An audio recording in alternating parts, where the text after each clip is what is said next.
এটা কিন্তু কোনো নাথিং রং। আপনি দেখেন টেবিল আগে দিচ্ছেন, এই যে স্ট্রাকচারাল মডেল ইয়া করে দিয়েছেন, তাতেও দোষের কিছু না। যেহেতু আমাদের স্ট্রাকচারাল ইকুয়েশন মডেলিং পুরোটাই আমাদের অ্যানালাইসিস হয়েই আছে, তাহলে এখন শুধু কাজ হচ্ছে সরাসরি আমরা do not infer something not supported by data or results. Reviewers pick up on this very easily. হ্যাঁ, যেটা আপনার অবজেক্টিভসে নাই, যেটা আপনার অ্যানালাইসিসের মধ্যে নাই, রিজাল্ট সেকশনে নাই, এরকম কোনো কিছু যদি হঠাৎ করে রিজাল্ট সেকশনে প্রেজেন্ট করে, তাহলে তো ইজিলি ধরা পড়বে যে এটা একটা আননেসেসারি জিনিস আছে। এইটুকু দ্বারা কিন্তু আমাদের দেখেন 4.2 মেজারমেন্ট মডেলের টোটাল বর্ণনা কতটুকু স্যার? এইটুকু শেষ, এর চেয়ে সস্তা হতে পারবে না। এরপরে তাহলে 4.2 আর আপাতত আমি রিসার্চে আছি।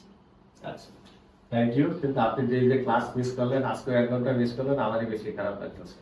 ঠিক আছে, এবার প্রথমে অনলাইনে যারা আছেন আপনাদের ভাই, আর না হলে দেখেন কিচ্ছু করার নাই, এটা আছে কোন জায়গায় সাবমিট, ইয়েস, এটাও কিউএন প্রজেক্ট সোশ্যাল,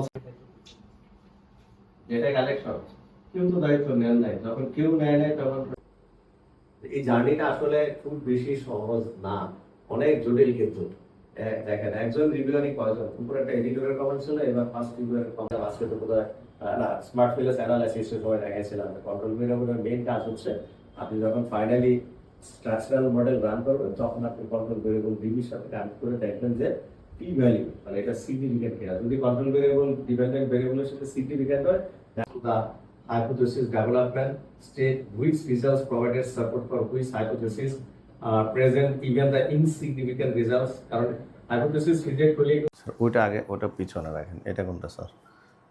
এটা রিসার্চ একাডেমিক, হ্যাঁ এটা ঠিক আছে। ওইটা ক্যামেরার জন্য ছবিটা, হ্যাঁ নির্দেশ ধরেন। সার্টিফিকেট গ্রহণ করছেন আমাদের ব্যাচ 4 এর যিনি প্রধান অথর আছেন নিঝর মজুমদার স্যার। সার্টিফিকেট প্রদান করছেন মামুন স্যার এবং GM Hasan sir. Thank you. Video নিতে পারছেন? আচ্ছা, একটু দাও।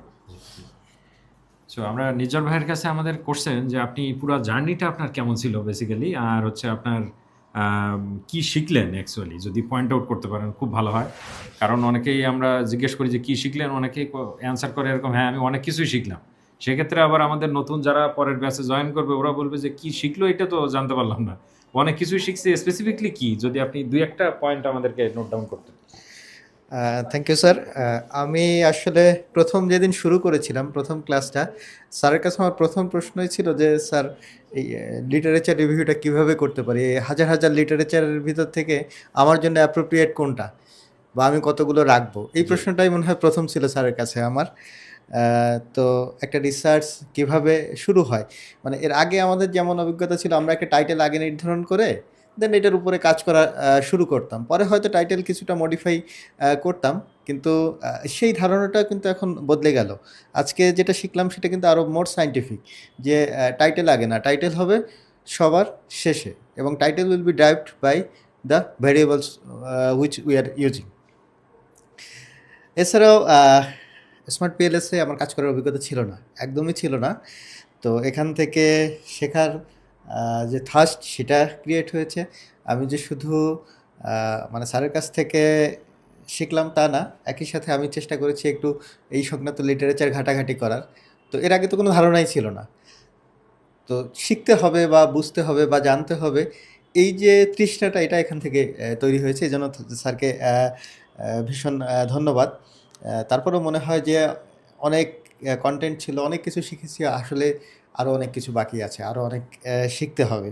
তো সেই শেখাটা কন্টিনিউ থাকবে, এটাই হোক আজকের দিনের কমিটমেন্ট, যে মানে আরও ভালো করে শিখবো, আরও যাতে কন্ট্রিবিউট করা যায়, সেই চেষ্টা করব। তো thank you very much sir, thank you Asan ভাই। আমি কন্টিনিউয়াস আপনার সাথে যোগাযোগ করেছি এবং বিভিন্ন সময় আপনাকে রিচ করার চেষ্টা করেছি, যদিও সবসময় পাইনি, তারপরও মানে সর্বোচ্চ সাপোর্টটাই পেয়েছি। Thank you very much. জি, আমি আরেকটা বিষয় আপনাকে বলবো যে আপনি আমাদের সাথে ক্লাস করলেন, যদি নেক্সট আপনার মনে হয় যে আপনি আরও এ বিষয়ে কোনো বিষয়ে কনফিউশন, আপনি আমাদের আরেকটা ব্যাচে জয়েন করে জাস্ট ইনফরমেশনগুলো নিতে চান, সেক্ষেত্রে অনেকের প্রশ্ন হয় যে আবার একটা নতুন ব্যাচে যদি আমি জয়েন হই সেক্ষেত্রে আবার পেমেন্ট করতে হবে কিনা। না, আপনি আমাদের ক্লাসগুলো যেহেতু অনলাইনে হয়, আপনি মেকআপ হিসেবে অন্য ক্লাসে কিন্তু জয়েন করে আপনি ক্লাস করতে পারবেন। এই ক্ষেত্রে কিন্তু আমাদের সবসময় ইনভাইটেশন থাকে। আমাদের একটা ব্যাচে জয়েন করলে যদি আপনার শেখার আগ্রহ থাকে, পরের ব্যাচগুলোতে আবার জয়েন করতে পারবেন। যে কোনো একটা সফটওয়্যার আমি শিখতে পারি নাই, স্যারের ক্লাস কবে হবে আমাদের সাথে কানেক্ট থাকবেন, আমরা স্যারের ক্লাসের সময় আমরা লিঙ্ক দিয়ে দিব, আপনি ওই সময় আবার ওইটা মেকআপ করে নিতে পারবেন। তো থ্যাংক ইউ ভাই Thank you. এই আপনার সুযোগটা কমেন্টের আমরা জন্য। পেয়েছি, আমার মনে হয় আমাকে